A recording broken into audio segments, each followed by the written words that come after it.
The first thing the Queen's guards saw was the blood on my sleeve. The second thing they saw was that I was still walking. I had been walking for almost 2 hours. The ambush happened just past the ridge, where the sensor drones had lost signal for exactly 4 minutes, long enough for 3 of their Scout-class soldiers to drop from the tree cover and open fire before my escort could even raise their weapons. I lost my escort. I lost a good chunk of my left side, and somehow, I was still on my feet when the palace gates opened for me. I had been sent here as an envoy, not a soldier, though on a world like this, the line between the two barely existed. My job was simple: convince the Queen of the Vale Court that humanity wasn't a threat to her territory, and that the treaty her advisors kept stalling on was worth signing. I did not expect to arrive covered in my own blood. I definitely did not expect it to work in my favor. The throne room was carved from a single piece of black stone, polished so smooth it looked wet under the blue light pouring through the high windows. Everything about the room was designed to make visitors feel small. The ceiling stretched up further than any human building I'd stood in, and the air smelled faintly of something sweet and metallic, like flowers grown in copper soil. I had read the briefing notes on the Vale: cold-blooded, long-lived, terrified of open wounds, for reasons nobody on our side had figured out yet. I was about to figure it out for them. The Queen sat at the far end of the room, raised on a platform that curved like a shell around her. She was tall, taller than any human, with skin the color of dark jade, and eyes that caught the light in strange, vertical slits. Her advisors stood in 2 rows leading up to her, silent, watching me the way you'd watch something that might explode. I stopped at the base of the platform and gave the small bow my briefing had told me was appropriate. My arm throbbed. I ignored it, the way you learn to ignore most things when you grow up on a world that doesn't care whether you notice the pain or not. "Envoy," the Queen said. Her voice was layered, like 2 people speaking slightly out of sync. "You were due to arrive at midday."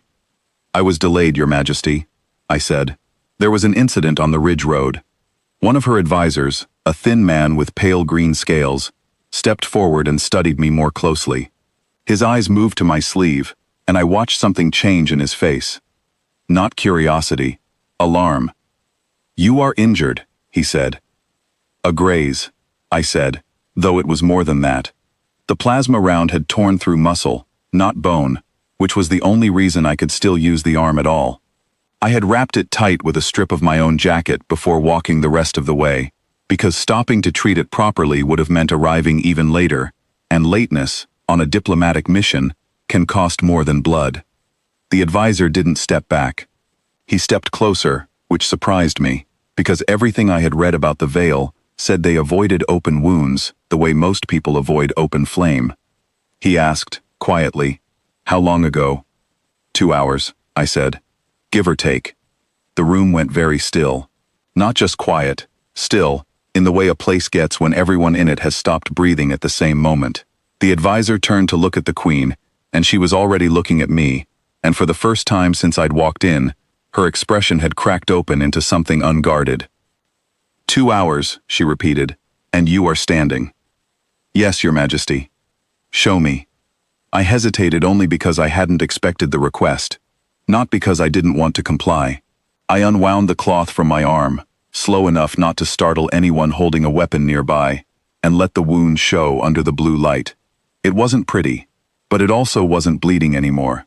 The edges had already pulled together, dark and crusted, the way a wound does when a body has spent 2 hours quietly doing the unglamorous work of not dying.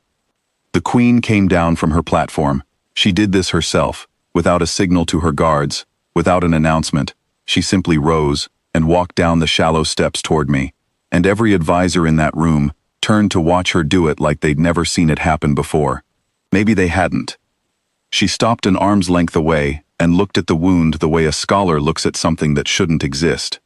Then she looked up at my face, and the color had gone out of her skin, the jade green fading to something pale and gray underneath. "Human?" she said. "That's impossible." I didn't answer right away, because I genuinely wasn't sure what she meant. Impossible that I was standing? Impossible that the wound had closed? Impossible that I wasn't screaming? I had grown up around people who worked through worse. My old drill instructor once finished a 12-hour shift with a broken hand because the base needed the equipment repaired before the storm season hit. and nobody thought that was anything but Tuesday. Your Majesty, I said carefully, I don't understand what's impossible. It's a wound. It will heal. On our world, she said, and her voice had lost its double-layered calm, a wound like this ends a life in minutes.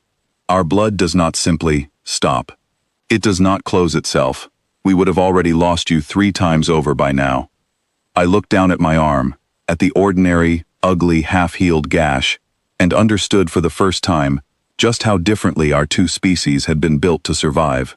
On my homeworld, wounds like this happened often enough that our bodies had learned, over thousands of years, to treat bleeding as an emergency to be solved quickly and without asking permission. Clotting factors rushing in, vessels tightening, pain dulled by adrenaline just long enough to get you somewhere safe. It wasn't a gift, it was just what happens when a species spends its whole history falling down and getting back up. We don't heal instantly, I told her. It still hurts. It will scar. But our bodies are built to slow the bleeding fast, so we can keep moving even when we're hurt. It's not magic, Your Majesty. It's just biology. She reached out, slowly, like she expected me to pull away, and touched the skin near the wound, careful not to press on it. Her fingers were cool and dry, and I felt her hand tremble slightly before she steadied it.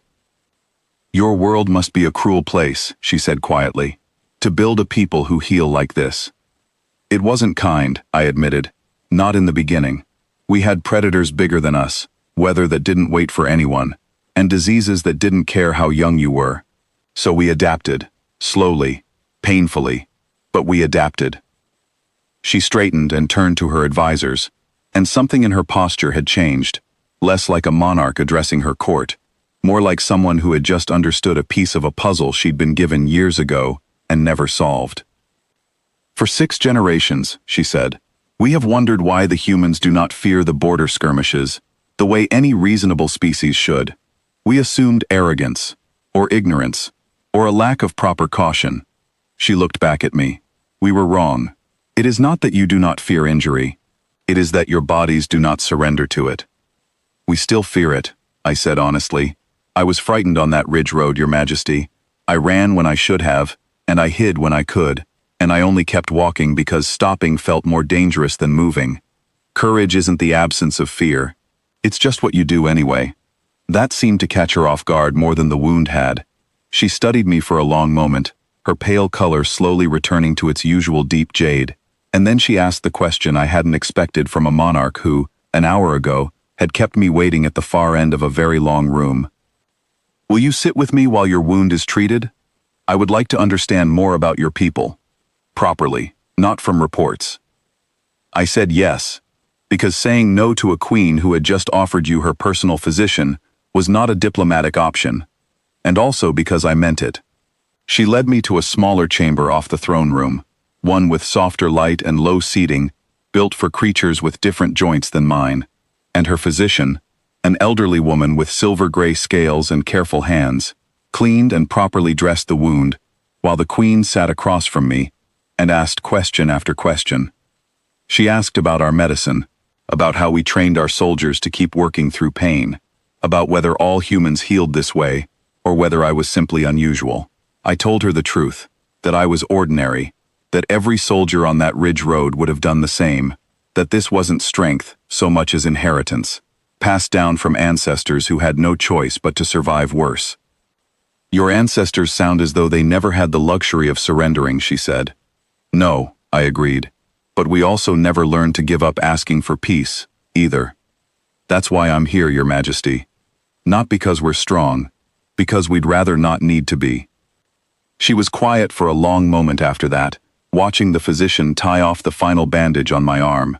Then she nodded, slowly, like something inside her had finally settled into place.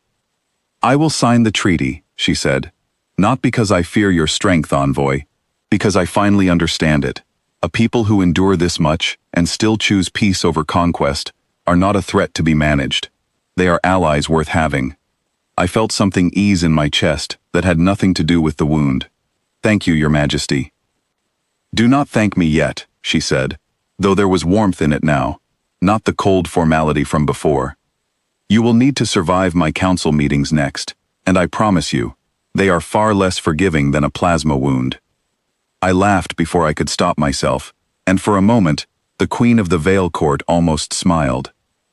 By the time I left the palace that evening, my arm wrapped and aching but steady, the treaty had its first royal signature, and I carried something back with me that mattered more than the paperwork, the beginning of trust between two very different worlds, built not on a show of power, but on a simple, stubborn refusal to stop walking when it would have been so much easier to fall.